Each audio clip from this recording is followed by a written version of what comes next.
But the disappointment on my father's face was palpable at this point.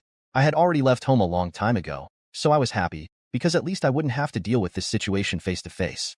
But I was terribly wrong. One day my sister showed up at my door and said she urgently needed me to take care of her son while she did some things. She refused to specify what these things were and how long it would take.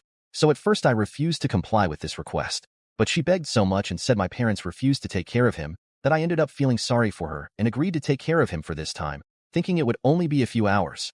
She mentioned the type of milk he drank, his allergy problems, etc.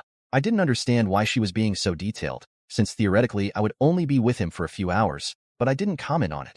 However, I was terribly wrong. 1, 2, 3 hours passed and she still hadn't returned. Night came and she hadn't even sent me a message, despite my attempts to contact her several times. And that's when I knew something was wrong. I called my parents to ask if she was there, but they said they had kicked her out of the house because she had sold the milk they had bought for the child to buy jewelry. I explained what had happened, and they said they could come pick up the child for me if I wanted. But my parents are already elderly, and I didn't want to stress them with this. So I said it was okay and that I could take care of the child. However, after 2 long days of this routine, my sister finally sent me a message saying she had fled the country with her new boyfriend. She said she hadn't planned to do that, but that love had caught up with her or something like that, and that she couldn't run away while taking care of a child. So she hoped I could take care of him for her. I tried to reply, but of course she had already blocked me. It was difficult at first, but honestly, I soon became attached to the child and really saw myself as a father figure to him. Of course, as soon as he began to understand things, I briefly explained who his mother was and what she had done, but fortunately he didn't seem to care much.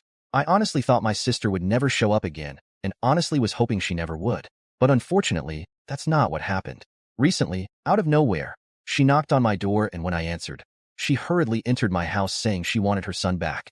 I tried to hold her back, but it didn't work, and when she saw him, she just tried to tell him to go with her and that he would now live with her. But he just laughed and looked at me, clearly not understanding the situation. She still tried to take him, but at this point, I couldn't even look at her in the face. So I called my neighbor, who is a policeman, and he removed her from my house and arrested her. So she refused to leave peacefully. However, that's when the real surprise begins. Now she's suing me for custody of the child, and apparently her biggest argument is that she never abandoned him and that she just wasn't ready to take care of him at the time. But now she wants her son back. The hearing to determine custody is tomorrow, and my son is ready to testify that he would never want to stay with her anyway, which is obvious since to him she's a complete stranger.